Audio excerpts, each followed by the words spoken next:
and they switch timelines, but they remember doing multiple things in multiple timelines at the same time. I know that sounds really weird, but you have to watch this. It's He's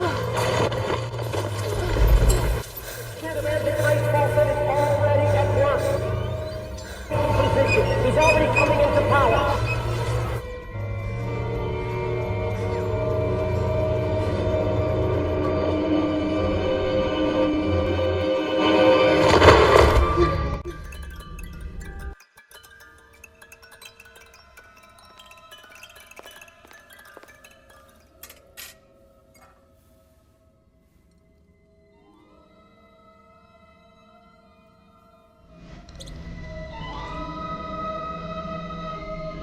It's only a dream.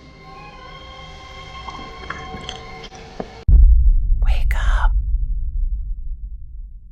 Really cool. Great story. But let's talk about how I learned the hard way, personally, that there are actually infinite timelines and multiple quantum versions of you, because I died in a car accident when I was 17. Let's talk about it. So, I have never told this story publicly. When I was 17, I didn't have an understanding of quantum mechanics at all. So for the last 20 years, I have thought I was crazy. It is part of the reason I have done such deep and extensive spiritual seeking and rabbit holing over many years, because I was really trying to understand what happened to me and know that I'm not crazy. And guess what? I'm not. And now that I know that, I'm gonna go ahead and share it with you. Here is what happened. And I was on my way to church for a youth group meeting. Could you believe that? I know.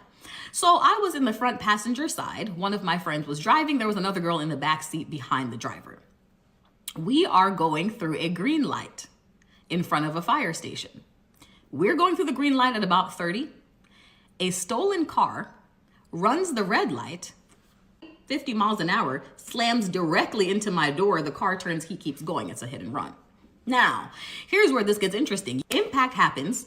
Of course, my door is crushed, my window breaks and all falls in.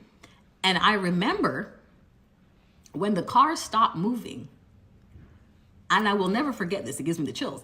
I remember everything went black, and not the kind of black like when you close your eyes. It was nothing. What I'm talking about, nothing existed, nothing, except for the sound of my voice through a thought that said, oh my God, I'm dead.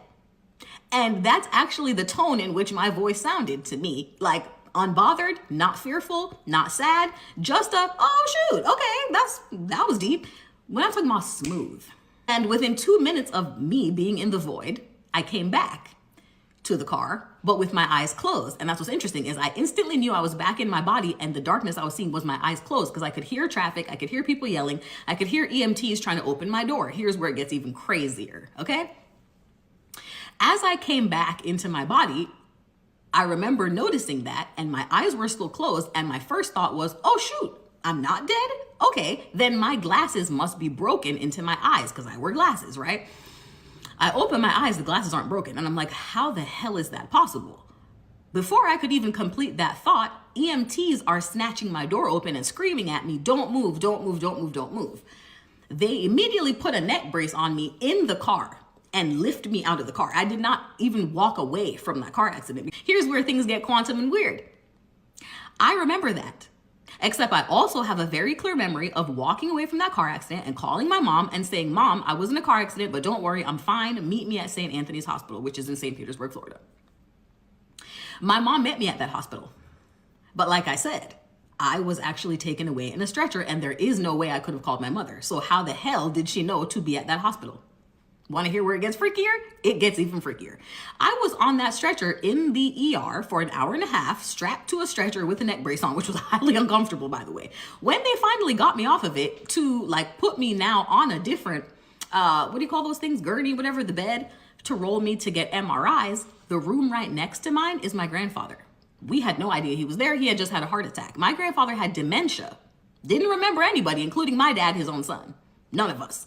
He sat up in that bed, and I will never forget it. He sat up like this. He went, he looked like he had seen a ghost. Mind you, I said he would have no way of even recognizing me. And he just went through a major medical intervention, his darn self. Long story short, they rolled me to get MRIs. They released me from the hospital and tell me I have a chest contusion, but I'm fine. Went back to work 2 days later like nothing happened. But actually something did happen. Within a week of that, I quit my service club and I quit my dance team. And that is significant because this was the senior year, second semester. So I was on these teams and clubs all the way through high school, and literally the semester that matters most, the very end, I just quit like that. And remember I told you I was the president of my service club. Quit, didn't care. I changed so much that my mom sent me to therapy. And again, Jamaican mom sent me to therapy at 17, not typical. That therapist told me I was bipolar. I rejected that because I knew I wasn't. I went to a therapist in college a year or two later. She tried to tell me I was bipolar. I knew that was not correct. For 20 years, I have been thinking that I made this up. And I finally asked my mother earlier this year without any leading questions. I said, Ma, what do you actually think happened in that car accident? She goes, oh, you died. I hadn't told her any of this. I hadn't told her my theories, nothing. She was like, because, and the reason I know it is, there's no way you could have called me. But you did. One version of you called me, the other version of you did not. And that's just very simple. And once I learned about the idea that we all have infinite quantum versions that are slightly different based on slightly different circumstances and choices. This is actually why you have deja vu, because you're connecting with another version of you in another timeline. That I'm not crazy. And I did die. And I did go to the void. And I came on back. And now I'm here. And I came back with some extra stuff. But we'll talk about what that is in the next video if you want to hear it. I just had to share this to come out of the spiritual closet because there might be somebody else who this happened to, who was raised in the church, who was told it's demonic, nothing happened to you, you're crazy, you're a bipolar, maybe you even started taking the medication. And I want to tell you, you're not nuts. If you think that happened to you, it did. Because it can. Because our souls exist without our body. When I heard my voice go, oh, I'm dead, it was my voice and my thoughts without me. This didn't exist. It was gone. But my consciousness still remained. So that is a thing. So I'm just making this video to let you know you are not crazy. I'm not crazy. This universe, this world is far more layered and interesting than we were told in school. So do what you will with that information. Feel free to ask me many comments and the questions I'll happily. This has been a Pinguinati production. If you'd like to support the channel, links are in the description.